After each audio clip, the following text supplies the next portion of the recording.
So let us now do another layer, something like this. Yes, so I'm again going to start like this.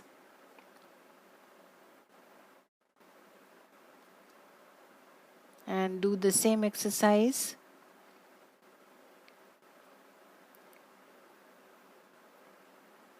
Do the flower version of Bronx cheers.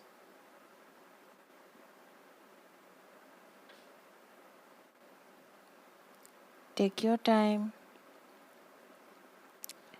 Slowly do that exercise.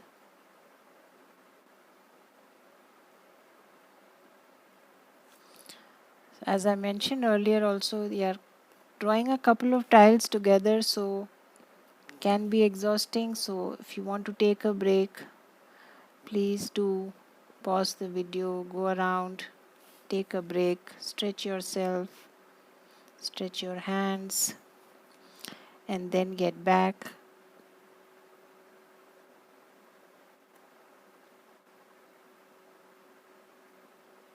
So I'm again extending the Bronx chair a little more.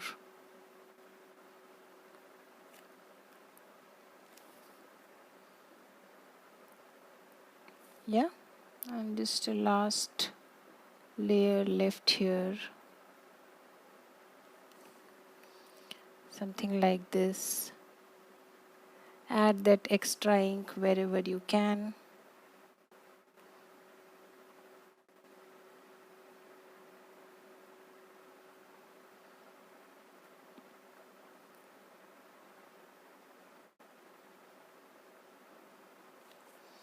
Yeah, just a little space left here, so you can add any tangle of your choice. Probably we will go with some just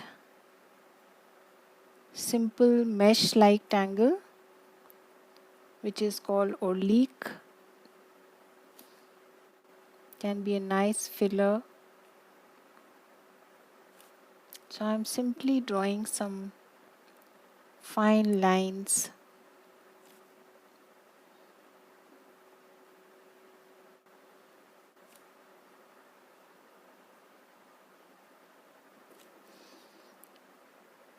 Yes, filling up the rest of this place with some fine lines.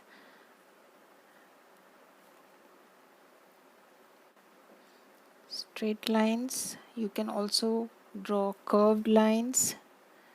That's fine. I'm sorry. And then I'm just going to draw another set of line to create a kind of a mesh background. Yes, simple.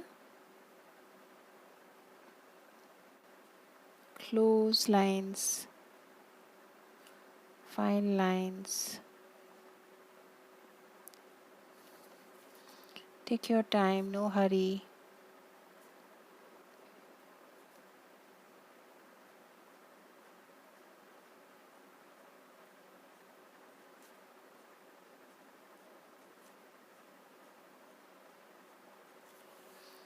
And if you want, you can very well place some black pearls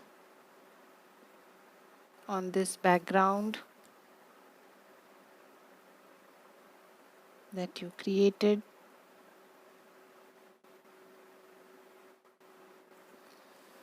Yes, so that's our third tile.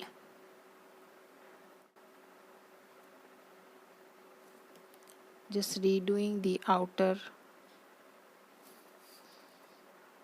most aura and also adding a very fine border.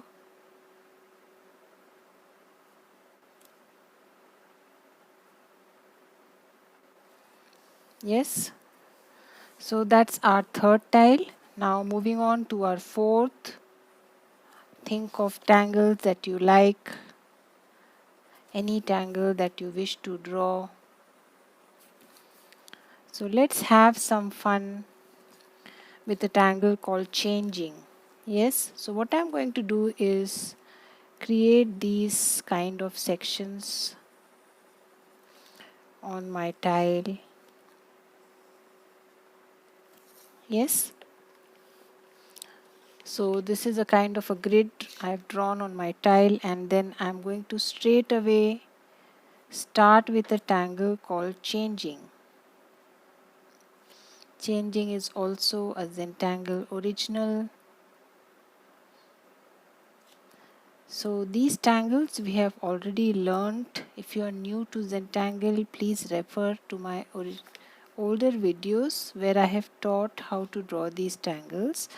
The videos may not be of very high quality, but nevertheless I think the teaching part is quite clear. If you still face some problem and you think it's not okay, let me know. I will show it to you again. So that was changing. I am going to leave one section and again do changing in the alternate sections. Yes, so I have started in the second one just in the same fashion. Curved lines drawn at angles to each other. So this is almost perpendicular to the previous one. Yes, almost perpendicular to the previous ones. Take your time, enjoy drawing the tangle, drawing so many different tangles at the same time. Yes, that's real fun. Again, I'm going to leave one section and start here somewhere. Again, continue the same process of drawing the tangle changing.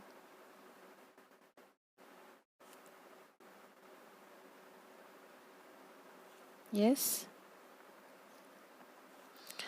drawing behind here.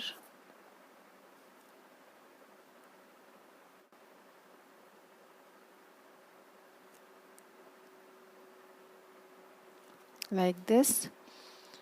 Yes, now these small little tiny spaces can be comfortably inked. They add to the look of the tangle, so go back and ink it, or you can add small little tipple lines, anything that you wish to.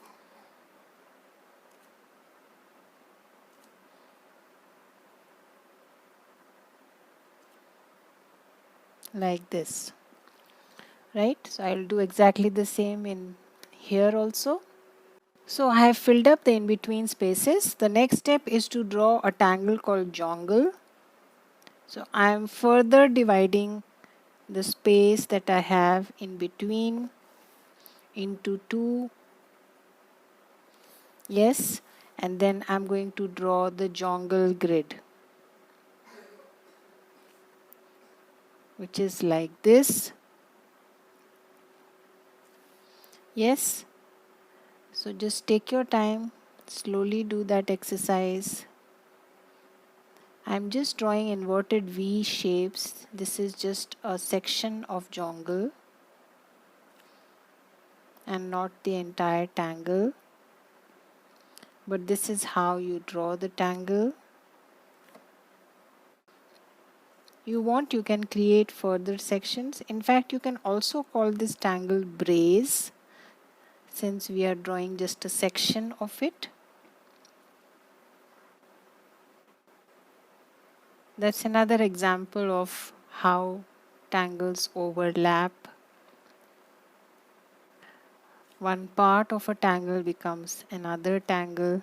Yes, this is one column of jongle or the tangle brace, whatever you want to call it. Again, I'm going to give a soft touch to the border, kind of ink it. Yes, Now jongle, of course there is inking involved, so it is up to you. You want to ink it, you don't want to ink it, we shall see. Yes, but right now I think I will go with some simple lines. If we think lines are not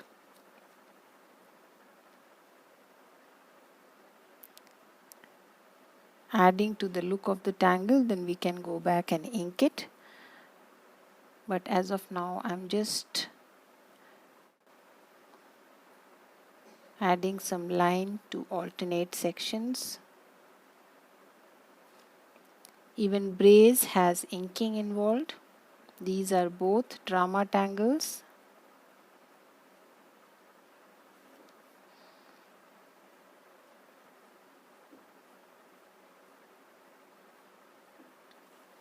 Yes, so I'm on the last one now, adding those fine lines to my jongle instead of inking. As I mentioned, we can see if we want to add some more drama, we can always go back and ink. Right now I just feel like adding these fine lines.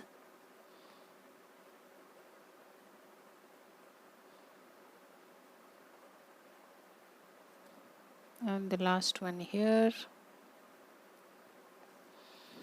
You can also add some fun to your changing, right? So if you want, you can add something like this, a small embellishment to your changing also. One side or both sides, whichever way you like it.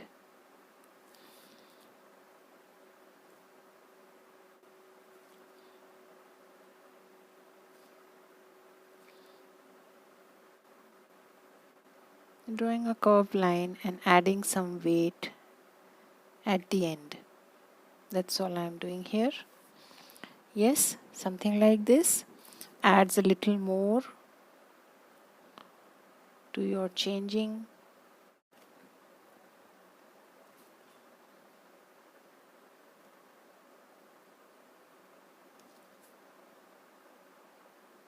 Take your time.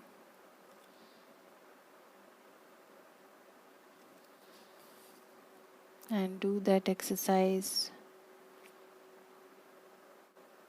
for all. So we are done drawing our fourth tile also. Moving on to our fifth, which is just a little space that we have. So I'm just going to use my burgundy pen again and draw a simple tangle called vertigo. Yes, so the stem will be partly visible. You can draw any tangle of your choice, that's not a issue at all. So let's draw the petals a little differently. So draw a stem, draw a V, and then bring down these lines. Draw a V. So another way to draw the vertigo leaves. This also came up in one of the project packs. I really loved the version and hence trying it here. Yes, again some drawing behind here.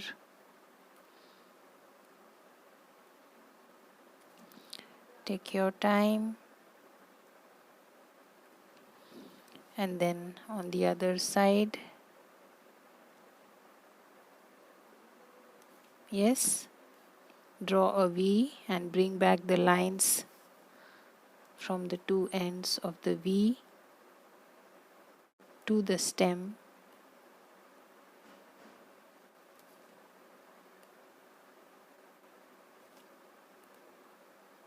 Like this. Again, I'm going to start with the second layer. exactly in the same fashion. This time drawing behind.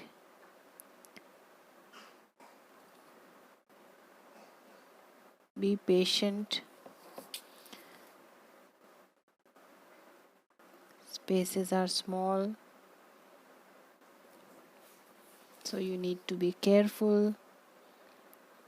Draw behind.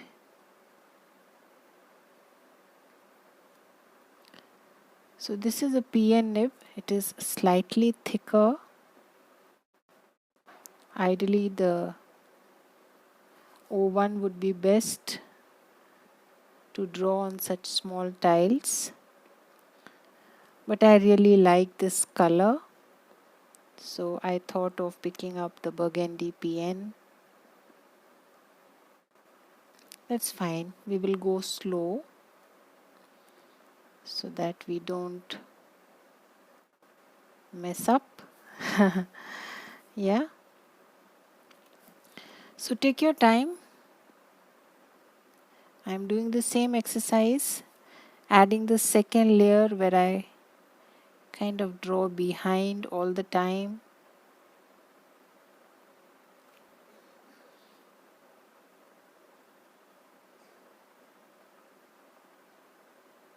Yes, I will continue in the same fashion. You take your time.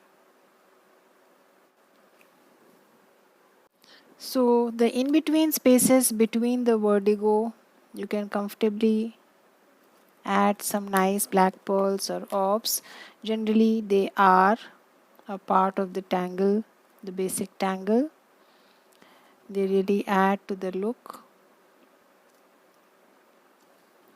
Something like these. Yes. So wherever you feel like, you can insert these small orbs.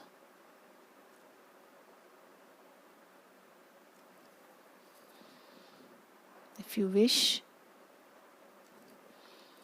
Yes. And the rest of the space, again, it is entirely up to you. Just add a nice printum or moon pie or anything else that you wish to. So I'm just going to add some nice probably mukas coming out from here.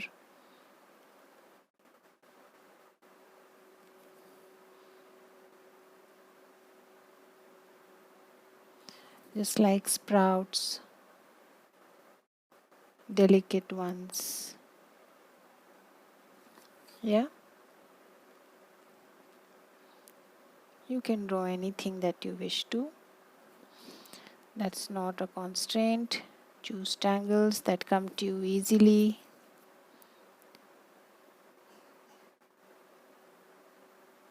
Just trying to squeeze in some mukas in the remaining spaces. Nice and flowy.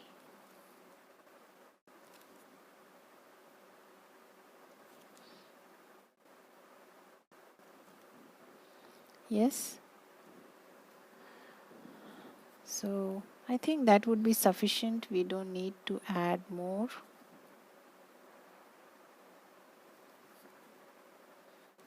Yeah. Yeah.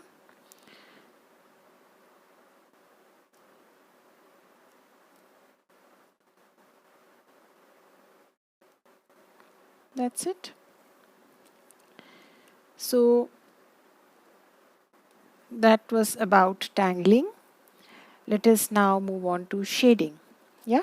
So let us start with our first tile. So what I'm going to do is add graphite here on both sides of my droop. Not much. The spaces are small, so just keep it to the minimum. Since you have a highlight in the center, just need to add some touches of graphite at the two edges. Yes, and then blend.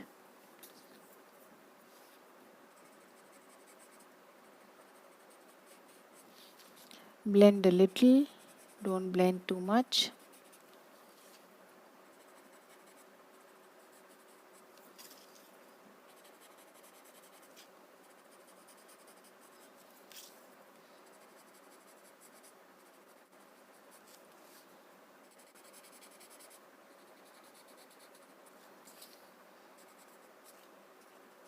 Yes, so we have darkened the edges and our droop immediately starts to breathe. Yes, and then I'm just going to probably shade the ends and not go into shading my betweed individually.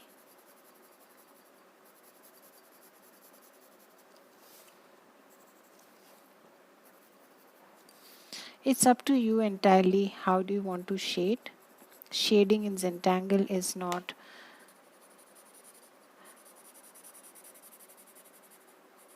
bound by any rules. You shade as per your mood, you shade as per the time of the day, you shade as per the tangles that you have used, the combination of tangles that you have used. So it's your personal choice. You really don't think about the light source and other technicalities when you shade in Zentangle. Yes?